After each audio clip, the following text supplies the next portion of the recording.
This man's a fraud! Look at the evidence! Lies! You're ruining everything!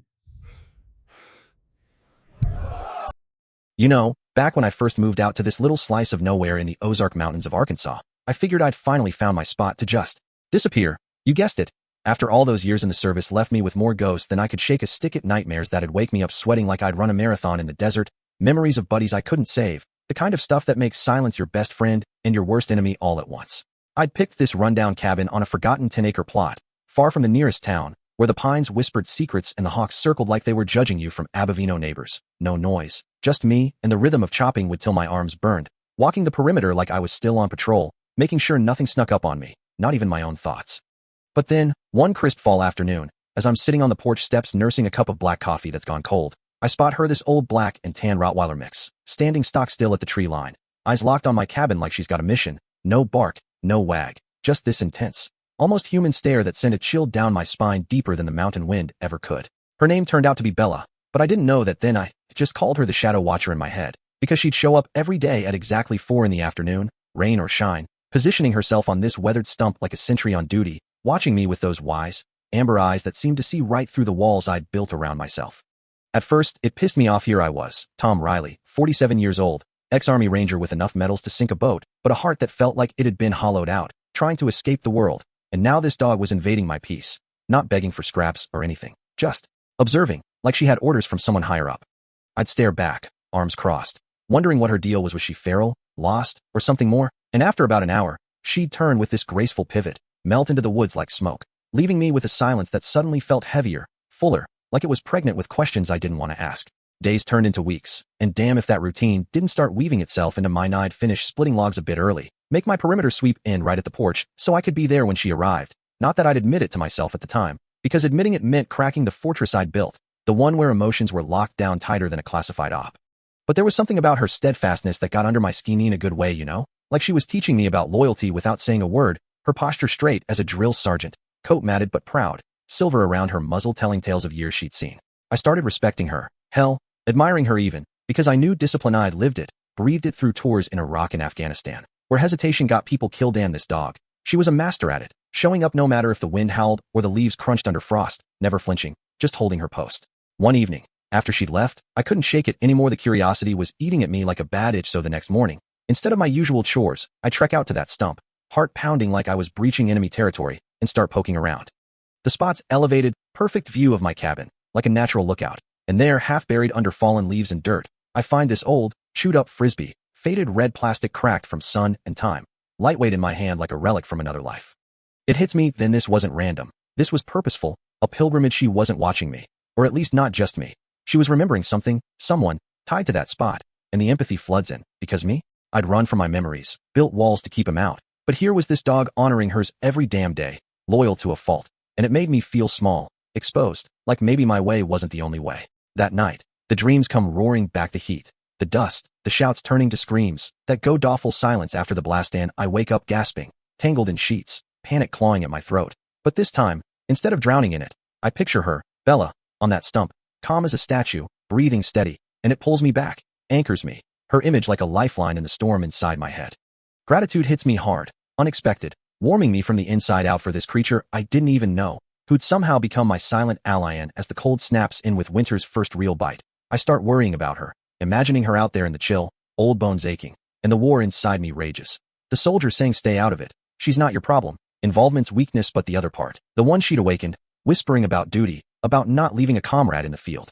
I cave, of course, grab a hunk of venison jerky from my stores, trek out to the stump, leave it there like an offering, no strings, just a gesture. And from the window, I watch her approach that afternoon, sniff it cautious, glance at me through the glass with those eyes that seem to ask, you sure about this? And I nod, turn away to give her space, respecting the dance we're starting.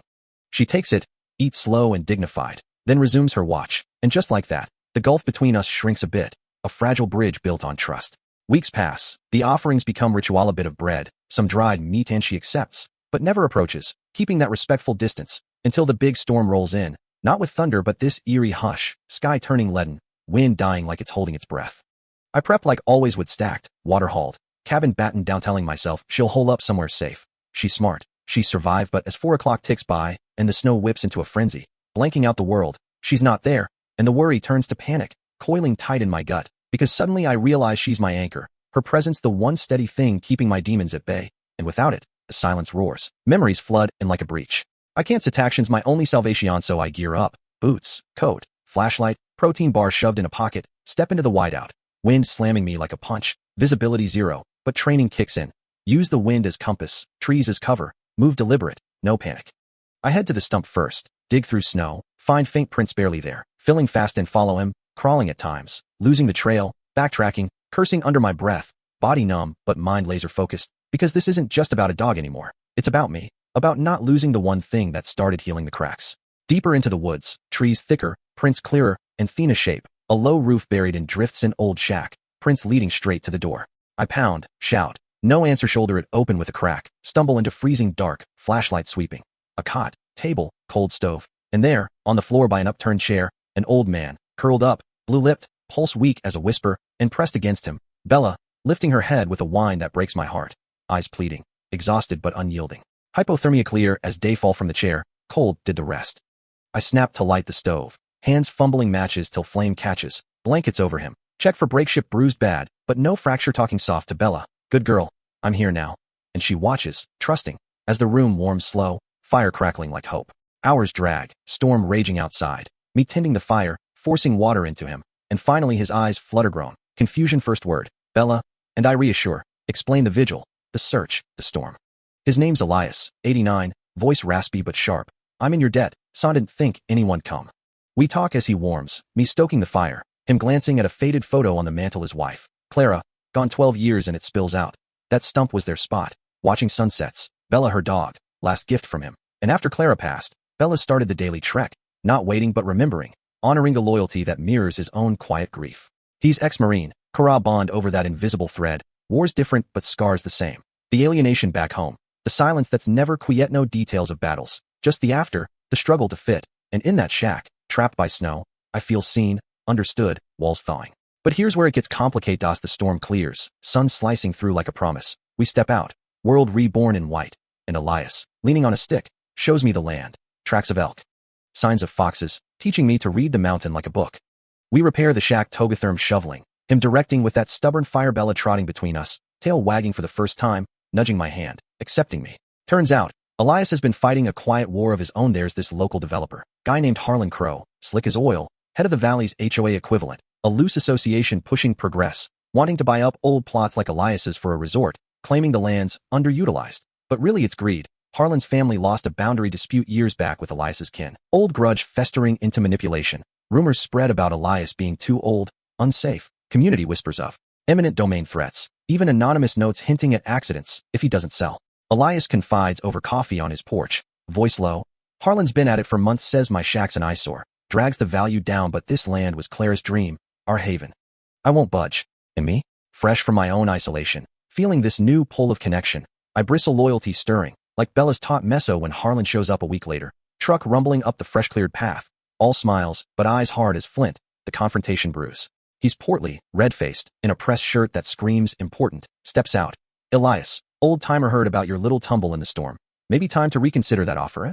This place ain't safe for a man your age. Elias stiffens. Not interested, Harlan told you before.